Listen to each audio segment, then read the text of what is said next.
환자분께서 이렇게 물어보셨는데요. 나름대로 샐러드랑 닭가슴살만 먹고 일주일에 한 번 등산도 하는데 왜 살이 안 빠져요? 아무리 노력해도 살이 빠지지 않았던 이유는 다이어트 최악의 식습관을 모르셨기 때문인데요. 다이어트 최악의 식습관 첫 번째는 마음껏 먹어도 되겠지 하고 먹다가 총 섭취 칼로리량이 오히려 는다면 찾게 된다는 겁니다. 결과적으로 다이어트에 도움이 되지 않고 체중 증가와 자기 비난으로 이어지는 악순환을 만듭니다. 두 번째는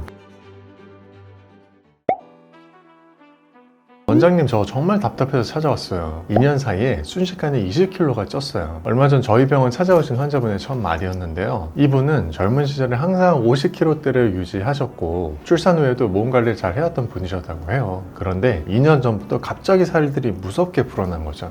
처음엔 갑자기 살이 찌니까 그러려니 했는데 이제는 입던 옷이 안 맞기 시작하고 예전보다 피로감이 너무 심해져서 병원에 찾아오신 거였죠. 그 환자분께서 이렇게 물어보셨는데요. 원장님, 저 나름대로 샐러드랑 닭가슴살만 먹고 일주일에 한 번 등산도 하는데 왜 살이 안 빠져요?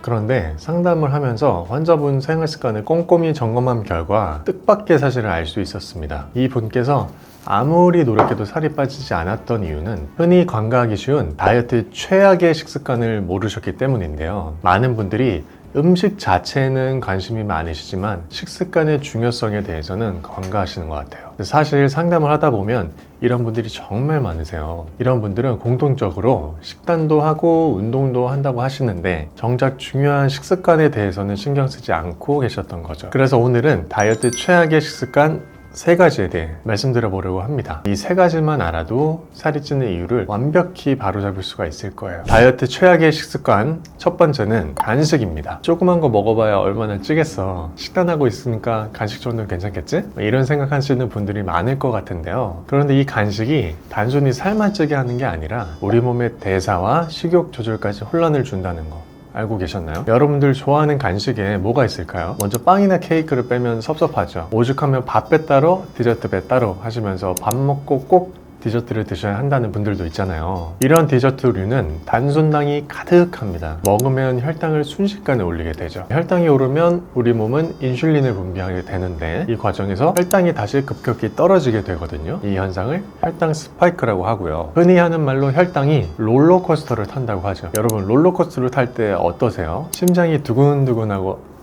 소리 지르고 하잖아요. 우리 혈당이 딱 그런 상태가 되는 거예요. 몸의 에너지를 제대로 관리하지 못하는 거죠. 당연히 건강에 좋을 리가 없겠죠. 또 단 음식을 먹으면 뇌에서 도파민이 분비되는데요. 요즘 도파민 중독이다 뭐다 하는 말이 많잖아요. 도파민은 쉽게 말하면 우리 뇌에서 나오는 행복감을 느끼게 하는 호르몬인데요. 문제는 이 도파민 효과가 짧게 끝난다는 거예요. 간식을 먹고 나면 짧게 기분이 좋아지지만 우리 뇌는 간식을 조금 먹어야 더 행복할 것 같아 하면서 계속 다른 간식을 찾게 된다는 겁니다. 한마디로 도파민의 노예가 돼버리는 거죠. 우리가 끊임없이 다른 간식을 찾는 이유가 여기에 있어요. 또 여러분들 과자나 초콜릿 같은 초가공식품 좋아하시죠? 제가 아는 환자분도 그런 분이 계셨어요. 다른 건 다 참겠는데 프링글스를 못 끊겠어요. 한 번 뜯으면 최소 반통은 먹게 돼요. 이분은 간식으로 감자칩 먹는 게 습관이 되셨던 거였는데요. 하지만 이런 초가공식품은 칼로리와 당질이 높고 우리 몸에 필요한 영양소는 부족하다는 문제가 있어요. 특히 당질을 과도하게 섭취하면 포만감을 느끼게 하는 호르몬인 렙틴 신호가 둔감해질 수가 있어요. 렙틴은 우리 뇌에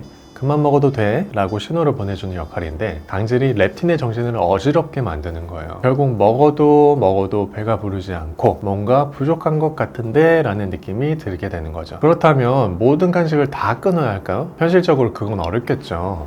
저는 그래서 간식을 드시되 건강한 간식을 드시라고 말씀드리는데요. 먼저 오징어를 강추드리고 싶어요. 보통 우리가 못생겼다는 표현으로 오징어를 가져다 쓰잖아요. 저는 그럴 때마다 오징어가 얼마나 다이어트에 좋고 착한 음식인데 하는 생각이 들어요. 박명숙 씨 노래 중에 바다의 왕자라는 노래가 있잖아요. 저는 바다의 왕자가 오징어라고 생각하거든요. 많은 분들이 잘 모르시지만 오징어는 굉장히 고단백 저지방 식품이에요. 근육량을 유지하거나 포만감을 오래 지속하는 데 도움을 주죠. 또 100g당 칼로리가 90칼로리 정도로 배부르게 드셔도 칼로리 걱정을 덜 수 있습니다. 그야말로 살 안 찌는 간식거리예요. 게다가 오징어는 100g당 500에서 1200mg의 타우린이 들어있습니다. 타우린은 우리 몸에 정말 좋은 효능을 갖고 있는데요. 혈관을 확장하고 혈압을 낮추는 데 도움이 되고 나쁜 콜레스테롤인 LDL을 감소시키는 효과도 있어요. 게다가 간에도 좋고 근육 피로에도 좋다고 하는데 이 정도면 오징어 괜히 바다의 왕자로 하는 게 아니겠죠? 그리고 오징어 하면 떠오르는 식감이 있죠. 질기고 쫄깃해서 오래오래 씹어 먹게 되잖아요. 아마 감자칩 5개 먹을 시간에 겨우 오징어 다리 하나 드실 것 같은데요. 그만큼 섭취 속도가 느리기 때문에 씹는 동안 뇌에 포만감 신호가 전달이 되고 폭식을 예방하는 데도 도움이 됩니다. 그래서 저 같은 경우에도 식사 후에 너무 배고프다는 분들께 가장 많이 추천드리는 게 오징어예요. 오징어 같은 경우는 여러분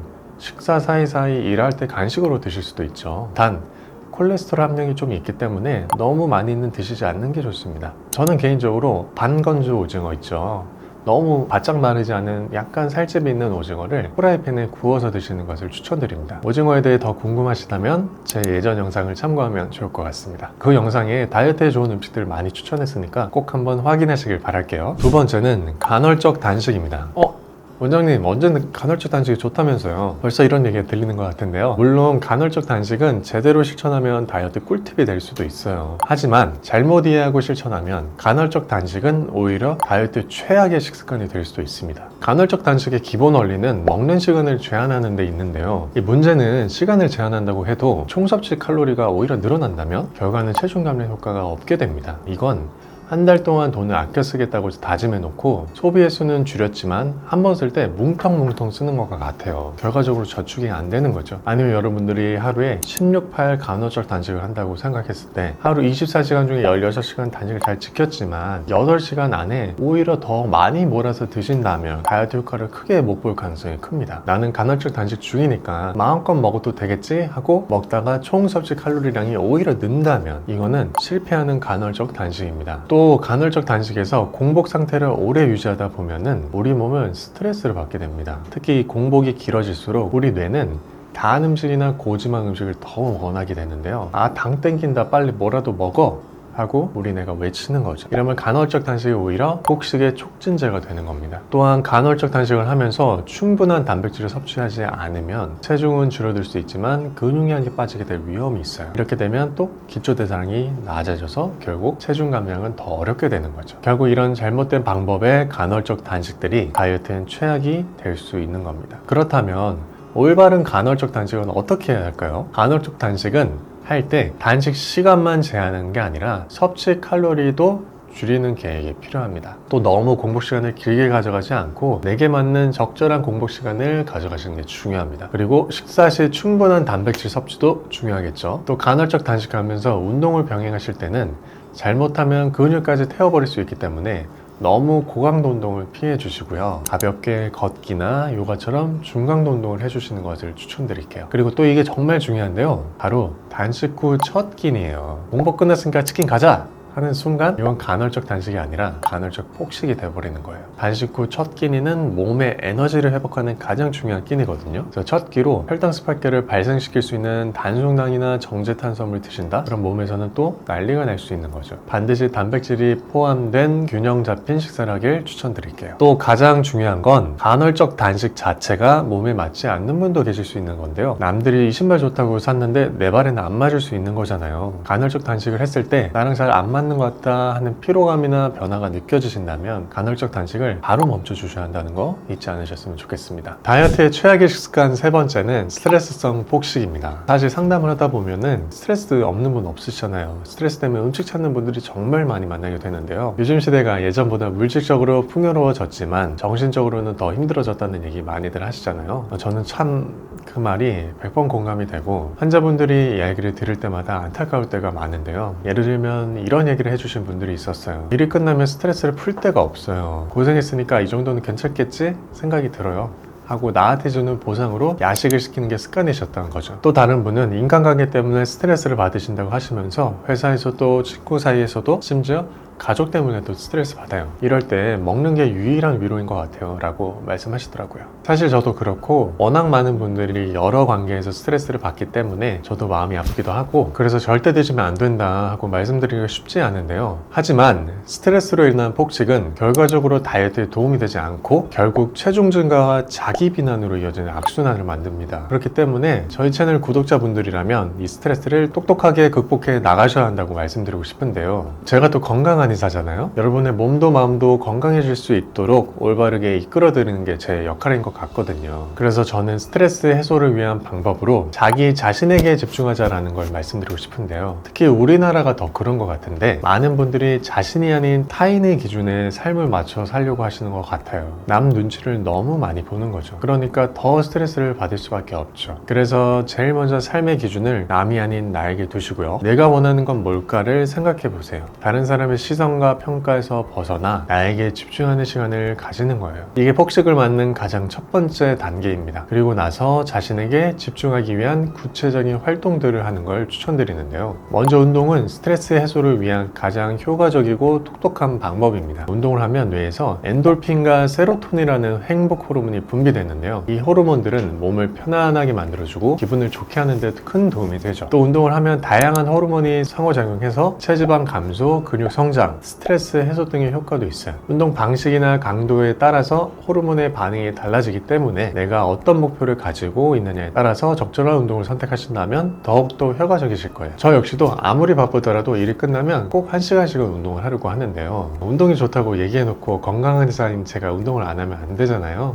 하지만 운동을 안 하고 계셨던 분은 막상 마음 먹고 시작하기가 쉽지 않으실 거예요. 운동을 안 하시는 분들은 시작이 가장 어렵잖아요. 그래서 저는 뭐라도 좋으니까 꾸준히 할 수 있는 운동을 오늘부터 바로 시작하라고 말씀드리고 싶습니다. 또 다른 방법으로는 독서인데요. 이게 너무 교과서적인 얘기 같지만 남이 아닌 나의 세계를 키우는 데는 독서만한 게 없는 것 같아요. 저 같은 경우는 2주에 한 권, 한 달에 한 권, 이런 식으로 목표를 정하고 책 읽기를 하는데요. 그래서 요즘에는 트럼프 2.0이라는 책을 읽고 있는데 내용이 좀 유익하더라고요. 여러분도 이렇게 내가 좋아하는 장르의 그런 책들을 운동처럼 구체적인 목표를 세워놓고 한다면 폭식 대신에 마음의 양식을 쌓는 데 큰 도움이 될 거예요. 여러분도 주변에 사놓고 읽지 않는 책 한 권 정도는 있으실 텐데요. 오늘부터 꼭 독서를 시작하길 바라겠습니다. 그리고 삶의 기준을 남이 아닌 나 자신에게 둬서 폭식이 아닌 다른 방법으로 스트레스를 점점 줄여나가시길 바라겠습니다. 그래서 오늘은 다이어트의 최악의 습관 3가지와 이를 해결하는 방법에 대해 말씀드렸는데요. 다이어트를 방해하는 안 좋은 습관들을 피하고 자기 자신에게 맞는 올바른 방법으로 다이어트를 이어나간다면 그 끝에 분명히 다이어트의 성공이라는 큰 보장이 기다리고 있을 거예요. 그리고 그 과정에서 가장 중요한 건 삶의 기준을 나에게 맞추는 거였죠. 남 때문에 사는 삶이 아니고 남을 위해 하는 다이어트가 아니니까요. 그래서 저는 여러분이 자신만의 방식으로 건강한 다이어트를 실천하고 그 여정을 즐기며 여러분의 삶을 살기를 진심으로 응원합니다. 그리고 그 여정에 제가 항상 여러분들과 함께하고 더 건강하고 나은 선택을 할 수 있도록 도울 거니까요. 잊지 말아주세요. 영상이 유익하셨다면 구독과 좋아요, 알림 설정 부탁드리고요. 다음 시간에 더 좋은 내용으로 찾아뵙겠습니다. 감사합니다.